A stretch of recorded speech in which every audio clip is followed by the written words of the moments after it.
اعوذ باللہ من الشیطان الرجیم، بسم اللہ الرحمن الرحیم۔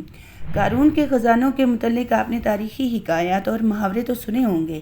وہ شخص جس کا ذکر اللہ تعالیٰ نے قرآن مجید میں نشان عبرت کے طور پر کیا ہے۔ قارون کا خزانہ اسرائیلی اور اسلامی دونوں طرح کی روایتوں میں ملتا ہے۔ تاریخ اسلامی میں قارون سے زیادہ دولت اور شہرت کسی شخص کو عطا نہیں کی گئی۔ قارون حضرت موسیٰ علیہ السلام کے چچا یوسر کا بیٹا تھا۔ وہ نہایت حسین اور خوبصورت آدمی تھا۔ یہی وجہ تھی کہ بنی اسرائیل اور قبطی لوگ اسے منور کہا کرتے تھے۔ قارون اپنی جوانی میں قوم کا سب سے با اخلاق اور نیک آدمی تھا اور توریت کا بہت بڑا عالم دین بھی تھا، کیونکہ اس کی پرورش حضرت موسیٰ علیہ السلام کے سایہ عاطفت میں ہوئی تھی، اس لیے وہ کتاب کا علم رکھتا تھا اور اچھی آواز کا مالک تھا۔ وہ توریت کا خوبصورت آواز میں تلاوت کرتا تھا۔ یہی وجہ تھی کہ لوگ اس کا بہت زیادہ ادب اور احترام کرتے تھے۔ قارون ابتدا میں حضرت موسیٰ علیہ السلام پر ایمان لے آیا اور بنی اسرائیل کو کیونکہ غلامی سے نجات ملی تھی تو وہ ان کے ساتھ مصر کو چھوڑ کر سرزمین معود کی طرف ہجرت کر گیا۔ وہاں اس کے حالات یکدم سے بدل گئے۔ اس کے ہاتھ بے شمار دولت آئی۔ دیکھتے ہی دیکھتے وہ اپنی قوم کا امیر ترین شخص بن گیا۔ یہ بنی اسرائیل کا وہی امیر ترین شخص تھا جس کے خزانوں کی کنجیاں 300 اونٹوں اور خچروں پر لادی جاتی تھی اور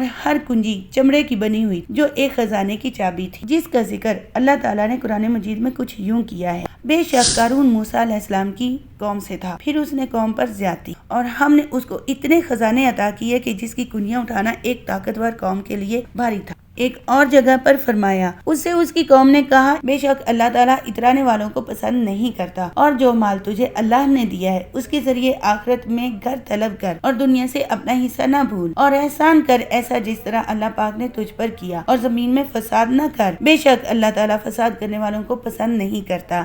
جب زکوٰۃ کا حکم نازل ہوا تو حضرت موسیٰ علیہ السلام نے اس سے عہد لیا اور اس نے وعدہ کیا تھا کہ مال کا 1000واں حصہ زکوٰۃ نکالے گا۔ جب اس نے اپنے مال کا حساب لگایا تو ایک بہت بڑی رقم زکوٰۃ کی نکلی، لہٰذا اس کے دل میں لالچ اور ہرس پیدا ہو گیا اور وہ زکوٰۃ کا منکر ہو گیا۔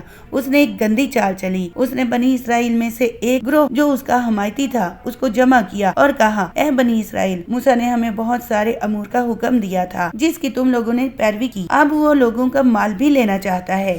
فلاں فاحشہ عورت کو لے کر آؤ تاکہ موسیٰ کو بدکار ثابت کیا جا سکے۔ قارون نے اپنی قوم کے لوگوں کو جمع کیا اور موسیٰ علیہ السلام سے پوچھا کہ زنا کی سزا کیا ہے۔ حضرت موسیٰ علیہ السلام نے کہا، جو بھی زنا کرے اسے سنسار کیا جائے یہاں تک کہ وہ مر جائے۔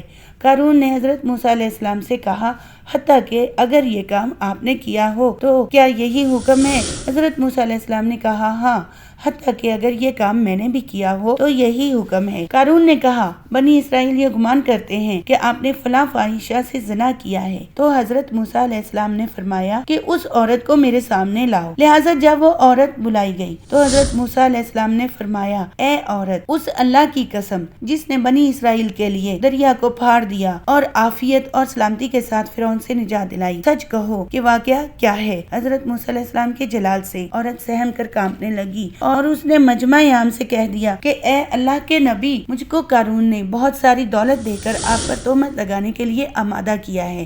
اس وقت حضرت موسیٰ علیہ السلام آپ دیدہ ہو کر سجدہ شکر میں گر پڑے اور بحالت سجدہ اللہ تعالیٰ سے دعا مانگی، اے اللہ، قارون پر اپنا قہر و غضب نازل فرما۔ لہٰذا وہ تمام لوگ جو قارون کے ساتھ تھے جدا ہو گئے۔ موسیٰ علیہ السلام نے اللہ کے اذن سے زمین کو حکم دیا تو زمین پھٹ گئی اور قارون اور اس کے پیروکار زمین میں دھنسنے لگے۔ دیکھتے ہی دیکھتے قارون اور اس کا خزانہ اور مکان سب زمین نے نگل لیا۔